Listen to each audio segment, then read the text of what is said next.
My girlfriend expected me to read her mind. A real boyfriend would just know what I need.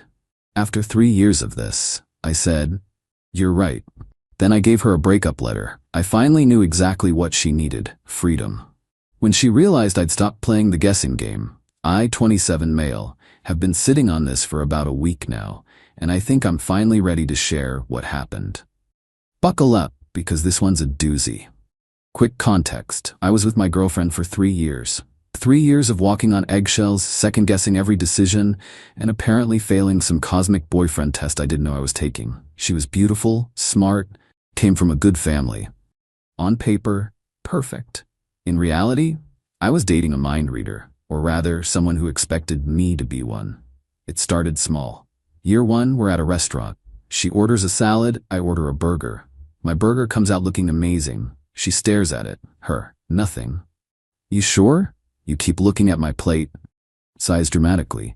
"If you don't know, I'm not going to tell you." Spoiler, she wanted some of my fries, but I was supposed to know that without her saying it. When I finally offered, she said, "It's too late now, the moment's passed." I thought it was a quirk. Cute, even. I was an idiot. Year 2, things escalated.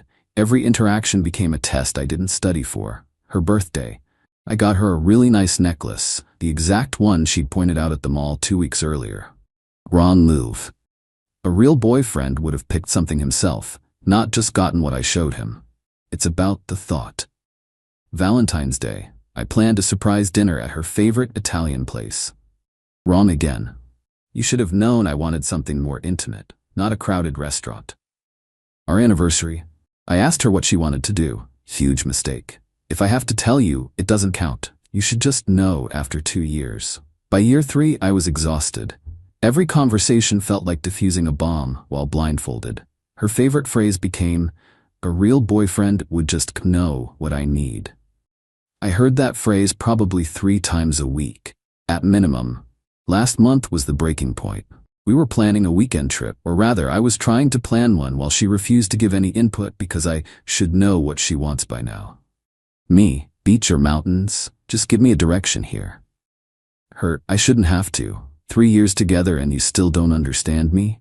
I understand you fine, I just want to make sure we both enjoy this. This is the problem. You don't pay attention. You don't care enough to just know. I sat there staring at her and something just clicked off, like a light switch. 3 years of trying to read a book with blank pages. 3 years of being wrong no matter what I did. I said quietly, "You're right." She blinked, surprised. Usually I'd argue, try to explain, apologize. Not this time. "You're absolutely right," I continued. "I should just know." She looked suspicious but also a little smug. "Finally, thank you for admitting, and I finally do know something. I know exactly what you need." I stood up, went to my desk, and pulled out a letter I'd written 2 nights before during one of her silent treatments. She was mad I'd bought the wrong brand of coffee creamer. I should have known she'd switched preferences. I handed it to her. "What's this?" she asked.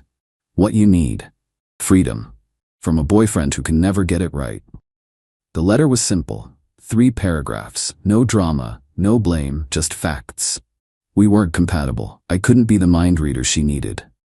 I wished her well, finding someone who could meet her expectations, because I clearly couldn't. She read it again.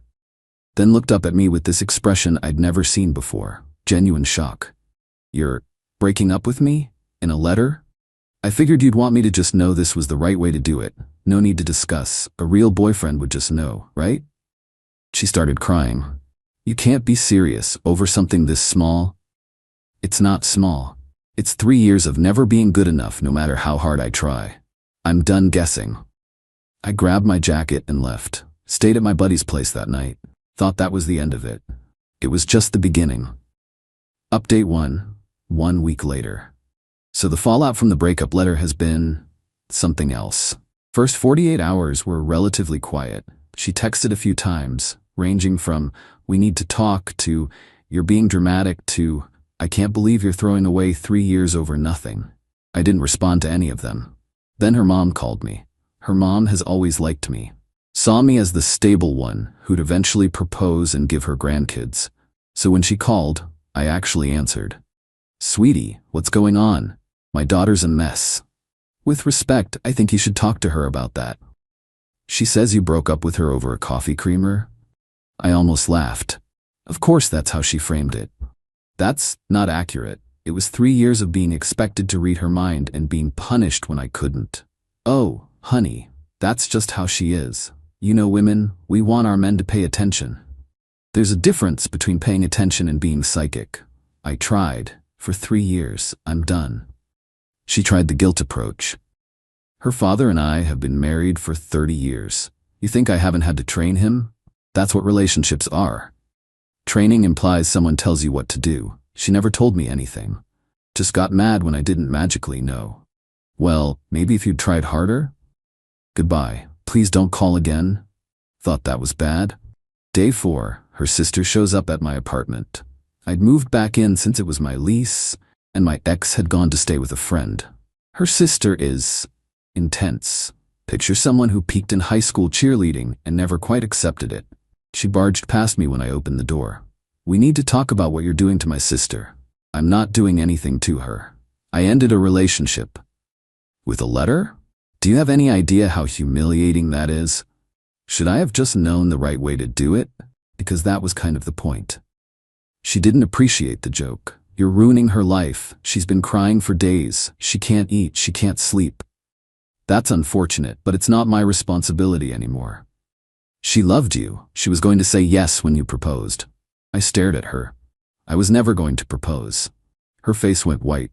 What? I realized about 6 months ago that I couldn't marry someone who made me feel a constant disappointment. The only reason I stayed this long was because I kept hoping things would change. They didn't. You led her on for 6 months? No, I tried for 6 months to make it work. There's a difference. She stormed out, calling me every name in the book. Heartless was the nicest one. But here's where it gets interesting. Day 6, I get a call from my landlord.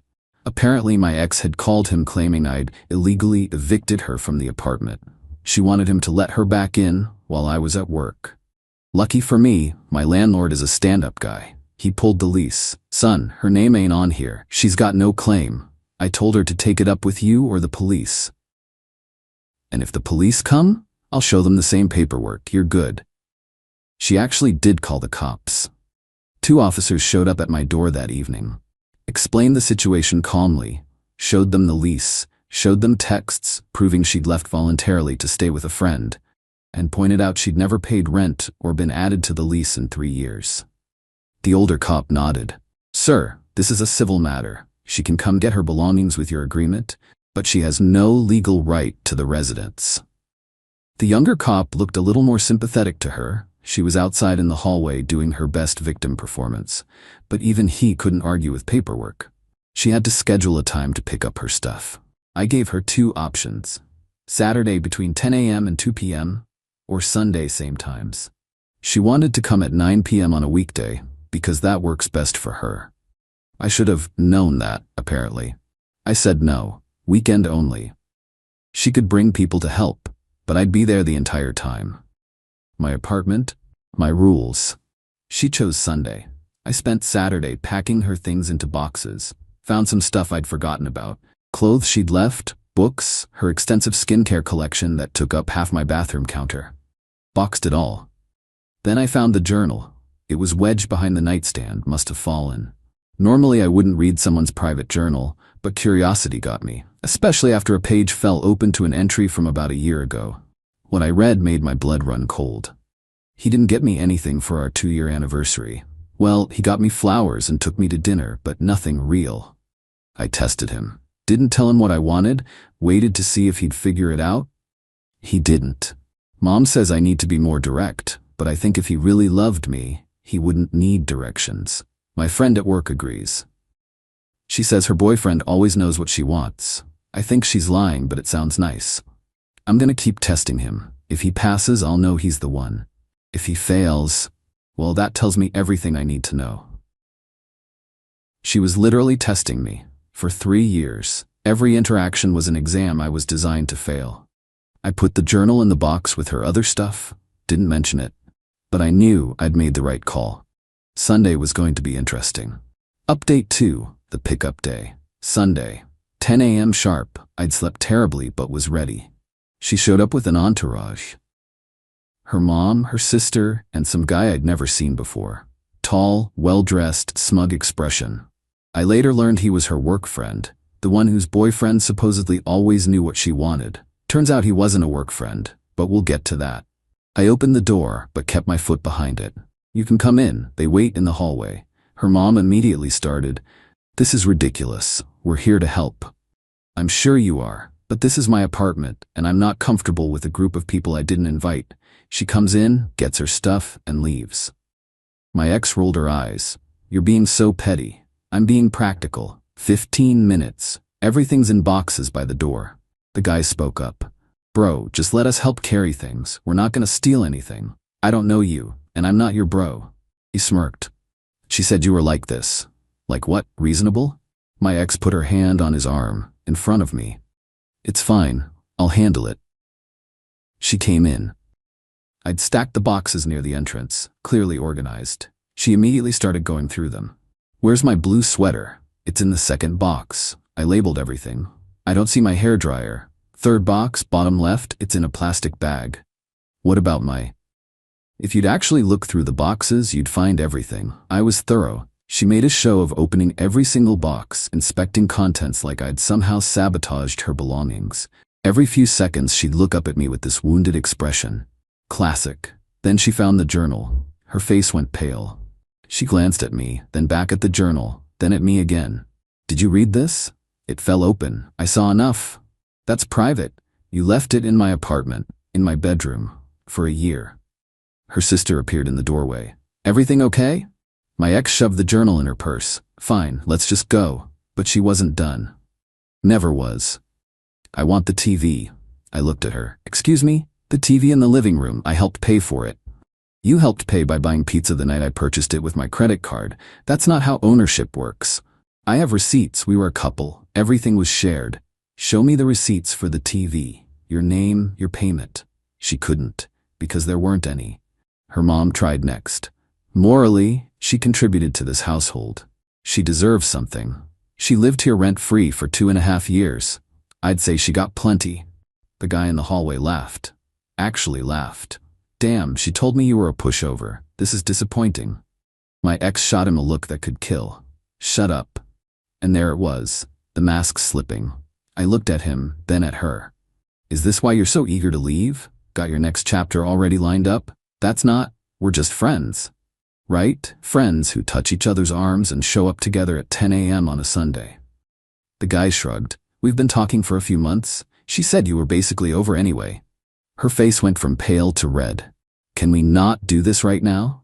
Her sister's jaw dropped. "Wait, you and him? Since when?" "It's not like that." I held up my hand. "I genuinely don't care. Take your stuff and leave. We're done here." But of course there was more drama. There's always more drama. As they were loading boxes into his car, oh yeah, she'd brought her new guy's car to move out of her old boyfriend's apartment. My neighbor came out to grab his mail. He's an older guy, retired, knows everyone's business because he's always on his porch. Sweet man, always gave me good advice about life. He looked at the scene, my ex crying, performance tears by this point. Her mom glaring at me, her sister looking confused, and some random dude loading boxes. "Everything all right?" he asked me. "Just fine. Breakup stuff." He nodded sagely. "Saw this coming. Good for you, son." My ex's mom. "Excuse me? Who are you?" He looked at her calmly. "I'm the neighbor who heard her screaming at him through the walls for 3 years about things that didn't make any sense." He's a patient man. Glad he finally figured it out. I could have kissed that old man. They left. I thought it was over. It was not over. Update 3. 2 weeks later, final update. 2 weeks of relative peace. Then she struck again, but not in the way I expected. I got a text from a number I didn't recognize. "Hey, this is her friend's name. We need to talk about what you did to her." I didn't respond. Blocked the number. Got another text from a different number. "She's telling everyone you were emotionally abusive. You should know." That one I kept. Screenshot. Saved. Then my mom called me. My mom. "Honey, did something happen with your girlfriend?" Ex-girlfriend. "And yes, I broke up with her about 3 weeks ago." Pause. Her mother called me. "She what?" "Said you'd been cruel. Said you threw her out with nothing. Said you humiliated her in front of family. I was shaking. Literally shaking. The audacity of going to my mother. Mom, none of that is true. She lived in my apartment rent-free for years. I packed her things carefully. She brought people to help move, including the guy she's apparently been seeing for months. I figured it was nonsense. You're not a cruel person. But I wanted you to hear it from me that they're talking. Let them talk. I have documentation of everything. Documentation? Texts, photos of the packed boxes, my landlord's statement, the police report from when she tried to claim I illegally evicted her. I'm covered. My mom was quiet for a moment. Then, good boy. I raised you right. But here's where the karma comes in. Remember the guy? The work friend with the car? Turns out he wasn't just a work friend. He was a work colleague, as in, same department, same team. And their company has a strict policy about relationships between team members requiring disclosure to HR. Neither of them had disclosed. How do I know this? Because her sister, yeah, the one who stormed into my apartment, actually reached out to me. Apparently she'd been feeling guilty about the whole situation. The journal thing had been bothering her. She asked what I'd read. I told her. The testing. The deliberate exams designed for me to fail. She went quiet. Then she said, she does that with everyone. Tested me, tested our parents, tested friends. Most people eventually snap at her. You lasted longer than anyone. Great, so I won a prize for tolerating manipulation the longest. I'm not excusing it. I'm sorry. I didn't know it was that bad. Then she dropped the real news. My ex and her new guy had been caught at work. Not romantically, that would have been too simple. No, they'd been caught fudging expense reports, using company cards for personal dinners and labeling them as client meetings. When HR started investigating the financial stuff, the relationship came out too. Company policy requires disclosure. Neither had disclosed. Both were now on administrative leave pending review. I didn't gloat. I genuinely didn't. But I'd be lying if I said there wasn't some satisfaction in knowing that her pattern of deception extended beyond just me. But here's the part that really got me. Her sister told me that after the HR investigation started, my ex had tried to blame it on the guy, said he had been the one doing the expense fraud, and she was just a victim who didn't know what was happening. She tried to throw him under the bus to save herself. He didn't take it well. He showed HR the text messages between them, where she had been the one suggesting which dinners to expense, which receipts to fake. Both of them are probably getting fired. Neither can use the other as a reference. And their relationship is apparently already falling apart under the pressure. Meanwhile, I'm here, in my apartment, watching whatever I want on my TV that I paid for, eating whatever coffee creamer I prefer, not walking on eggshells, not trying to pass invisible tests. Last week I ran into my old neighbor, the one who'd witnessed the move-out drama. He invited me over for a beer on his porch. You look better, he said. I feel better. You know what my late wife used to say? A good partner tells you what they need. A bad partner punishes you for not guessing. I raised my beer to that. Do I miss her? Sometimes. Not the real her, the version of her I thought existed when we first started dating. The one who laughed at my jokes and seemed to appreciate my effort. But that person was never really there.